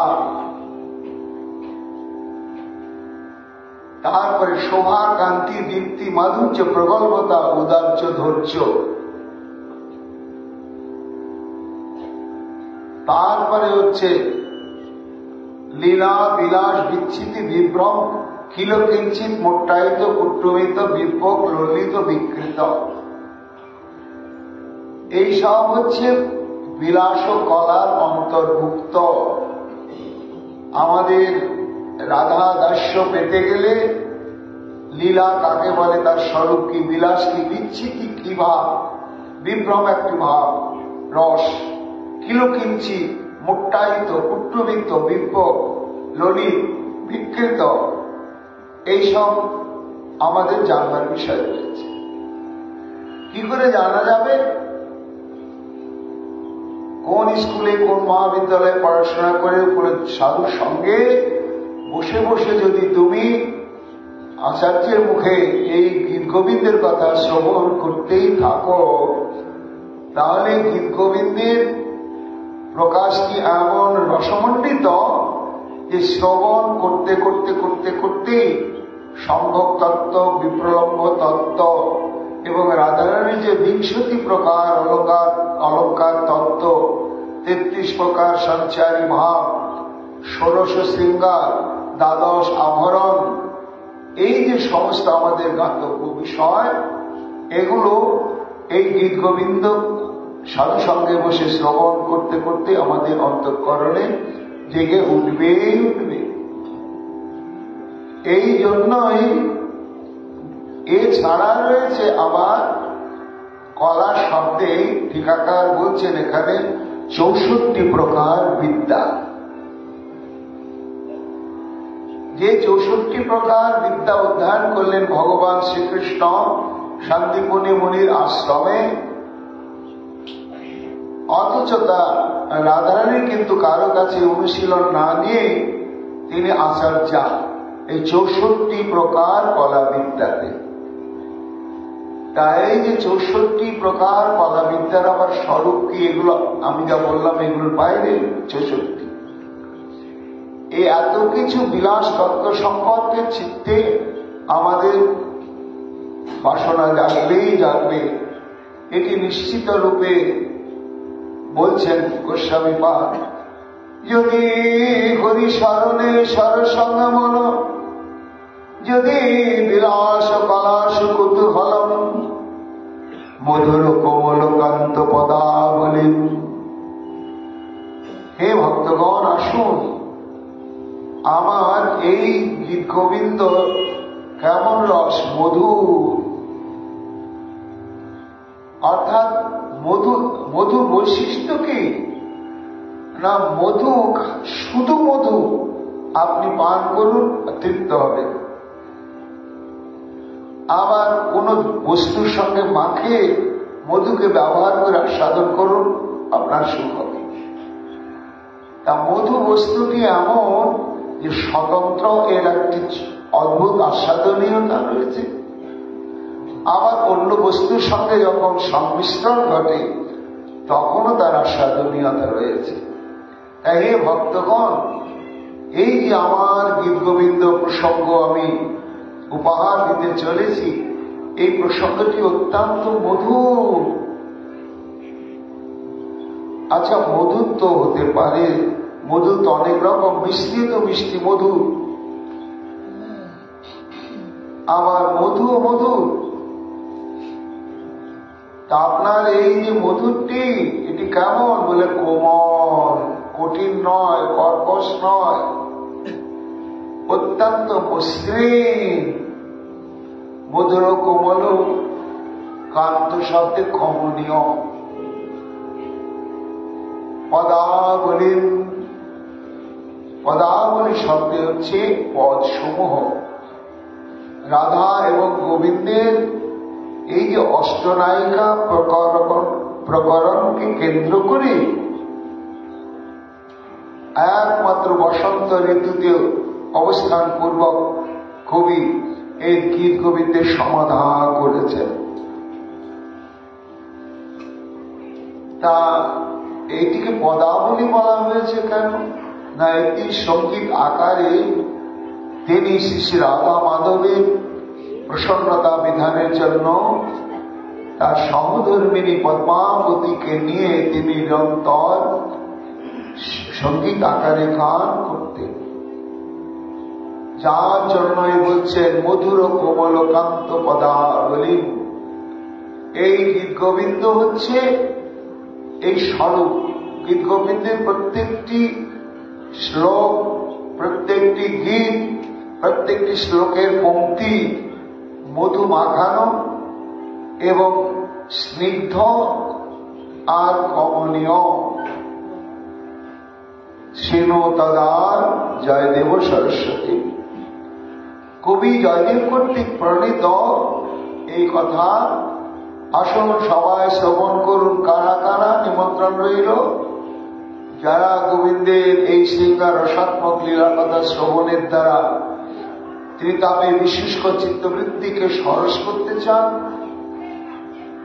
আর যারা পূর্বরাগ থেকে প্রবাস পর্যন্ত রাধা গোবিন্দের যে বিবিধ প্রকার প্রেমের স্তর, তার বিকার, তার প্রকরণ ভেদ, এই সম্বন্ধে যাদের কৌতূহল রয়েছে, এইরকম কৌতূহলী যারা, তারা এসে শ্রবণ করুন। বলে যাদের কৌতূহল জাগেইনি বা যারা যোগ্যতা লাভ করেনি, রাধা গোবিন্দের লীলা কথা শ্রবণ করতে যাদের প্রাকৃত বুদ্ধি, বলে ভয় নেই, হতাশ হওয়ার কারণ নেই। ওই যাদের অন্তঃকরণে যোগ্যতা লাভ হয়েছে তাদের আনুগত্য নিয়ে, অর্থাৎ সাধুগুরু বৈষ্ণবের আনুগত্য নিয়ে সাধারণ জনসাধারণ যদি এসে গীত গোবিন্দের কথা শ্রবণ করেন, তখন সাধু সঙ্গের মহিমাতে তাদের অন্তঃকরণেও রাধা গোবিন্দের লীলা রস সম্যকভাবে উদিত হবেই হবে। এখন প্রশ্ন হচ্ছে যে, প্রশ্ন করছেন ভক্তগণ, কবিবর, এই যে আপনি গীত গোবিন্দ কাব্য যার সম্বন্ধে বললেন, এটাকে আপনি করছেন না ইতিপূর্বে এই ধরনের আরো কেউ কোনো কাব্য কথা প্রকাশ করেছেন? যদি করে থাকেন, আপনার এই গীত গোবিন্দের প্রয়োজনীয়তা কি ছিল, বা তাদের যে রসকাব্য আর আপনার যে রসকাব্য, এর মধ্যে পার্থক্য কোথায়? কেন প্রয়োজন দেখা দিল আপনার এই রতি কেলি কথা সমন্বিত কাব্য রচনার জন্য? এই প্রশ্নের উত্তর আগামীকাল আমরা গীত গোবিন্দের প্রথম সর্গের চতুর্থ অর্থাৎ 4 নম্বর শ্লোকে পাব। শ্রীমন মহাপ্রভুর কৃপা হলে আগামীকাল আমরা সেই প্রশ্নটি শ্রবণ কীর্তন করব। এখনকার মতো গীত গোবিন্দের প্রসঙ্গ এখানেই বিশ্রাম লাভ করছে। নিতাই গৌর।